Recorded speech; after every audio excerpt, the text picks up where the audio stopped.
Hey everybody, welcome to study glows. मेरा नाम है दीपक यादव।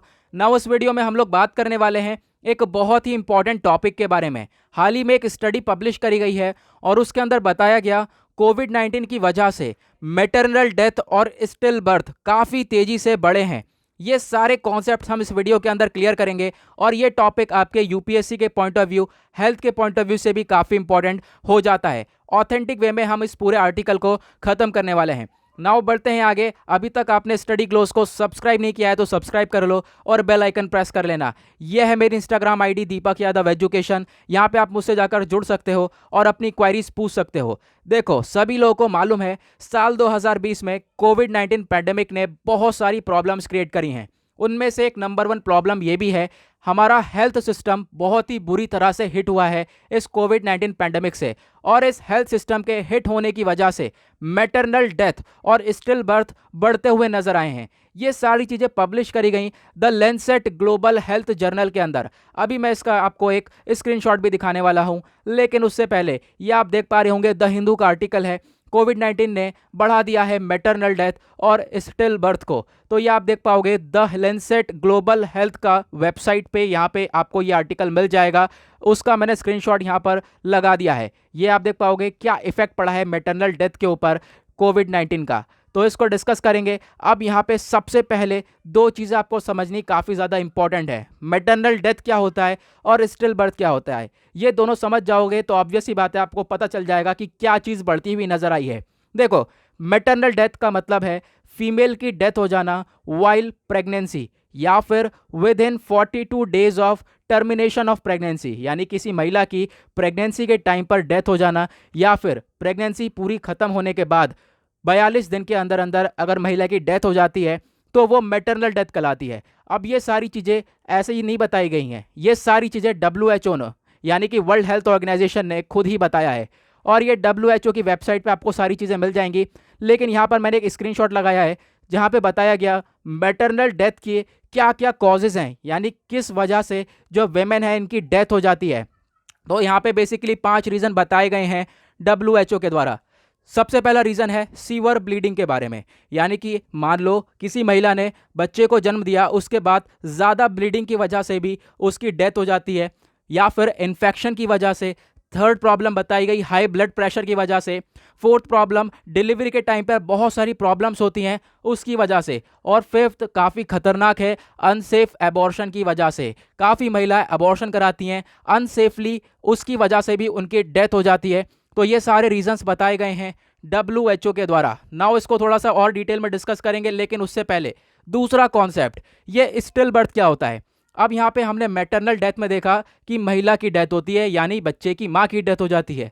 और स्टिल बर्थ के अंदर जो बेबी है उसकी डेथ हो जाती है बिफोर और ड्यूरिंग डिलीवरी, यानी कि डिलीवरी से पहले या फिर डिलीवरी के टाइम पर उस बेबी की डेथ हो जाती है। उसको बोलते हैं स्टिल बर्थ। अब आई होप आप लोगों को क्लियर हुआ होगा कि कोविड 19 ने मैटरनल डेथ और स्टिल बर्थ को बढ़ा दिया है। तो अब इसको हम लोग थोड़ा सा अच्छे से रिलेट कर पाएंगे। नाउ यहाँ पे आप लोग देख पाओगे स्टिल बर्थ काफ़ी तेज़ी से बढ़ा है, 28% तक हमने इंक्रीमेंट देखा है इसके अंदर। साथ ही साथ जो मदर का रिस्क है वो भी काफ़ी हद तक बढ़ा है ड्यूरिंग द प्रेगनेंसी। ये सब डेटा बताया गया। नाउ एक इंपॉर्टेंट चीज़ पर आते हैं। अब ये जो कोविड 19 का इम्पैक्ट है, सॉरी फॉर दिस, यहाँ पर सी मिस प्रिंट हो चुका है। तो जो कोविड 19 इम्पैक्ट पड़ा है, इसका जो प्रेगनेंसी के ऊपर इम्पैक्ट पड़ा है वो पुअरर कंट्रीज पर सबसे ज़्यादा पड़ा है, ये भी बताया गया। यानी कि जो गरीब देश हैं उसके ऊपर सबसे ज़्यादा बुरा इफेक्ट पड़ा है इसका। नाउ ये जो रिपोर्ट है, इस रिपोर्ट के अंदर कम से कम 40 स्टडीज़ को एनालिसिस किया गया है। उसके साथ साथ 17 कंट्रीज़ को इसके अंदर इंक्लूड किया गया है। आप देख पाओगे मेजर कंट्रीज़ कौन कौन सी हैं, Brazil, US, Canada, UK, Denmark, Netherland, Italy, India, China and Nepal. ये मेजर कंट्रीज़ हैं। तो आई होप आप लोगों को ये स्टडी थोड़ा सा क्लियर हो गई होगी। क्या है मैटरनल डेथ, क्या है स्टिल बर्थ, ये सारी चीज़ें क्लियर हो गई। हमारा हेल्थ सिस्टम थोड़ा सा वीकन हुआ, उसकी वजह से ये प्रॉब्लम्स क्रिएट हुई हैं। नाउ यहाँ पे अगेन वही चीज़ बताई गई, हमारा हेल्थ केयर सिस्टम के अंदर जो इनएफिशिएंसी हुई है और हम लोग पेंडेमिक से अच्छी तरीके से लड़ नहीं पाए। हालांकि हमने इतना ज़्यादा स्ट्रिक्ट लॉकडाउन लगाया था, उसकी वजह से भी हम पेंडेमिक को कोप अप नहीं कर पाए, उससे टैकल नहीं कर पाए, और उसी की वजह से जो ये केयर है उसके अंदर रिडक्शन देखने को मिला है। अब ये जो डेटा है आप देख पाओगे, ये HMIS के द्वारा एक डेटा बताया गया। ये HMIS क्या है? Health management information system.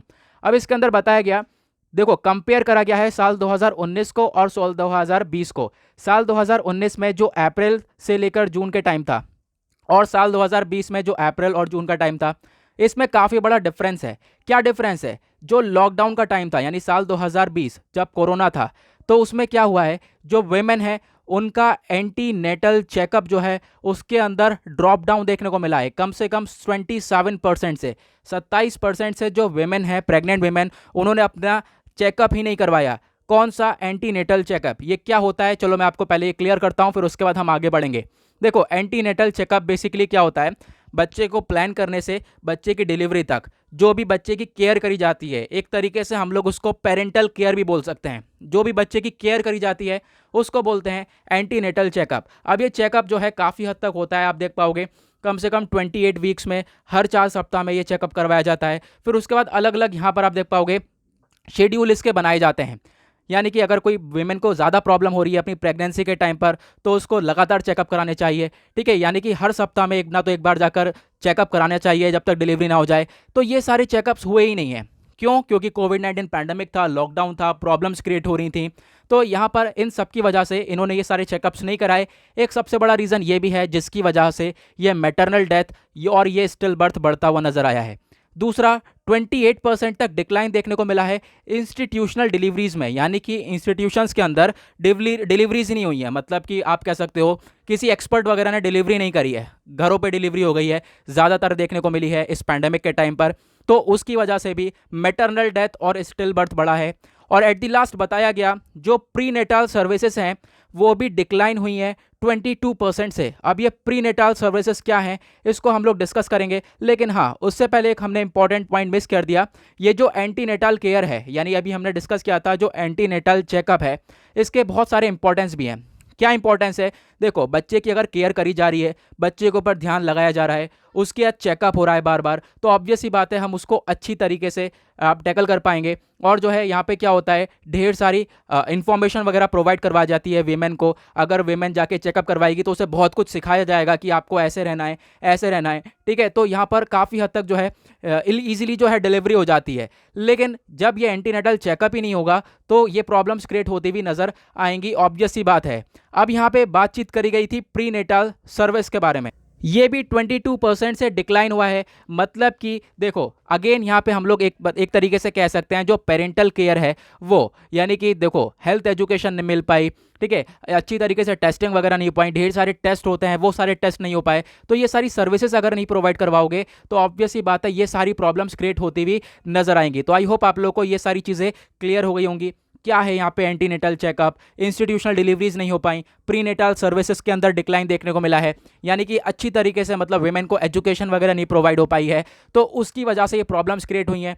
क्यों? क्योंकि हॉस्पिटल्स बंद थे। क्यों बंद थे? लॉकडाउन की वजह से। हॉस्पिटल खुले भी थे तो भी लोग डर की वजह से नहीं गए इस कोविड-19 की वजह से, तो ये सारी प्रॉब्लम्स क्रिएट हुई हैं। ये सब चीज़ें एक स्टडी के अंदर पब्लिश करी गई है।